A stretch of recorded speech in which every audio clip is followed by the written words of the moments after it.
তো hey guys, তোমরা সবাই কেমন আছো? আশা করি ভালো আছো। তো আমিও ভালো আছি আপনাদের আশীর্বাদে। তো কালকে গেল রথ, তোমরা সবাই ভালোই করছো, ছেলে মেয়ে, গার্লফ্রেন্ড, বয়ফ্রেন্ড, মা বাবা, ভাই বোন, কাকা জেঠু মাসি, মানে আর ওই যে সমস্ত।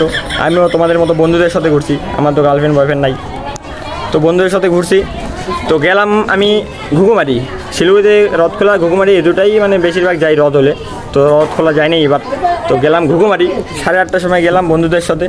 তো ওখানে গিয়ে দেখি সেই ভিড়, কি মারাত্মক লেভেলের ভিড়, মানে ওখানটা গিয়ে খালি ঢুকলাম মাঝখানে উড়ে একা একা এরকম এরকম করে কি কোথায় আসলাম। তারপরে কী করলাম, দুইজনের ঘাড়ে এরকম করে হাত দিলাম, বাস পুরা মেলা 10 রাউন্ড মারলাম এরকম করে অটোমেটিক। আমি নিজেও বুঝতে পারলাম না যে 10 রাউন্ড হয়ে গেল।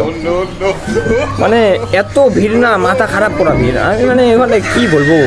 আরও এদিকে সাইডে দেখি একটা কাকিমা আর একটা বুনু হবে, ওদের ঝগড়া, বাস কেউ আর যাচ্ছে না। মাঝখানে ভিড়, গাড়ি, ট্রাফিক, মানে যেই সেই, মানে ওখানে ভিড়ের লেভেলটা কেমন। মেলায় যাবা তো ওরকম মেলায় যাওয়া কী ফিল হবে।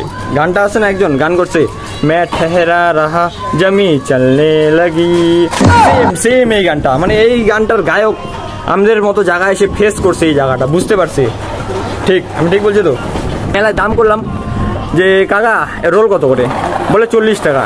কী দিয়ে, বলে একটা পোড়া লাগা রুটি, ঝুড়ি ঝুড়ি করে পেঁয়াজ, তার মধ্যে সস, 40 টাকা। আমার মাথায় খারাপ থেকে রাজুদা যাচ্ছি এখানে, না খাবো না। তারপর আর কি, প্রত্যেকবারের মতো মেলা থেকে ঘুরে এসে পুরা মেলা ঘুরবো, পাড়ায় এসে 20 টাকার মোমো খায় বাড়ি।